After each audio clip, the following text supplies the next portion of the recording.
Najveća štetočina na paradajzu koja može da ošteti, ali i potpuno uništi plodove, jeste smrdibuba. Smrdibube isisavaju sok iz paradajza, koji im je omiljena hrana. Pogledajte kako izgleda paradajz koji je bio izložen smrdibubama. Ponekad su plodovi potpuno neupotrebljivi za jelo.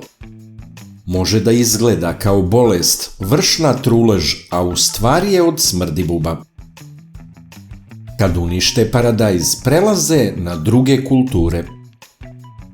Ako nemate paradajz u bašti, zadovoljit će se smrdibube i drugim voćem i povrćem. Svi koji imaju baštu znaju kolika je to štetočina. Važno je da ih prepoznamo na vreme i delujemo efikasnim preparatom. Prolaze kroz različite stadijume razvoja.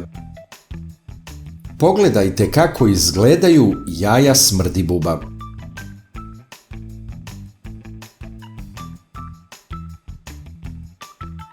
Ovako izgledaju bebe smrdibube.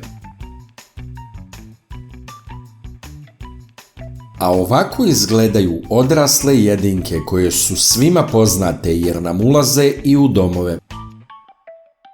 Upotreba hemijskih insekticida je problematična jer smrdibube napadaju biljke baš onda kada plodovi sazrevaju za branje. Zato je idealna upotreba ekološkog sredstva koje ćemo sada prikazati. Nađite biljku bršljan, koja je prilično rasprostranjena. To je zimzelena puzavica koja raste u šumama, ali često se i uzgaja kao dekorativna biljka. Tako da možemo vidjeti bršljan na ogradama dvorišta i zidovima. Bršljan je prirodni repelent protiv smrdibuba. Sadrži saponine koji proizvode penu i odbijaju smrdibube.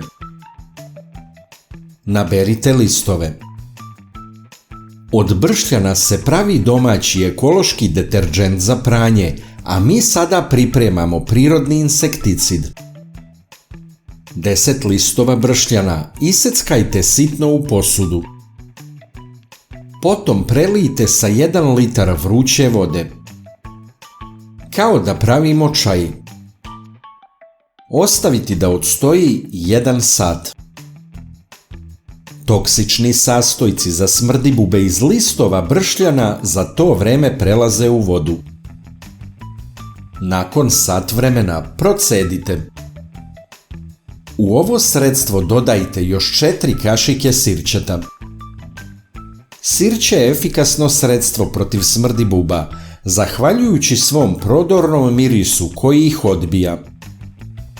Ali sa sirćem se ne sme preterivati, jer bi jača koncentracija mogla da spali biljke.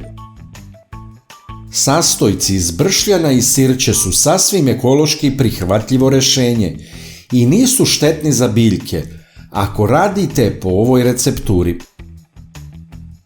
Sipati u prskalicu i prskati paradajz jednom dnevno u kasnim popodnevnim satima, sve dok se ne rešite smrdibuba. Ovim sredstvom mogu da se prskaju i druge kulture u bašti koje su podložne napadu smrdibuba. Pa ipak, možda nije svima tako jednostavno da nađu bršljan.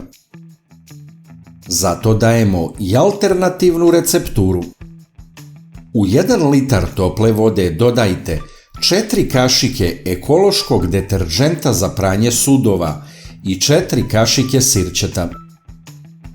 Sve dobro izmešajte i sipajte u prskalicu. Tretirajte paradajz i ostale biljke u bašti na kojima ima smrdibuba. Svakodnevno prskajte sve dok se ne rešite štetočina. Ekološki deterdžent nije štetan za biljke i ljude, a deluje repelentno na smrdibube. Mnogi baštovani koji su koristili ove metode protiv smrdibuba potvrđuju pozitivna iskustva. Ima li kod vas smrdibuba u bašti i čime ih tretirate? Ostavite komentar na ovu temu i rado ćemo pročitati vaša iskustva. Najlakši način da podržite naš rad je da lajkujete video. Kliknete na dugme prati, zatim na zvonce i na kraju potvrdite zvonce. Ovo za nas znači mnogo. Hvala vam na podršci.